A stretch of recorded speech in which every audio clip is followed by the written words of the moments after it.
চেও খচালিৰ কামি চাৰিজন মানুহে কান্ধত তুলি নিব চাৰিজন মানুহে কান্ধত তুলি নিব নৈৰ ঘাটলে বুলি মোৰ মনাই নৈৰ ঘাটলে বুলি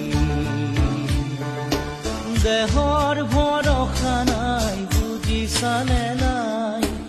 দেহৰ ভৰসা নাই বুজিছানে নাই আজি হাঁহি আছো ক'বতো নোৱাৰো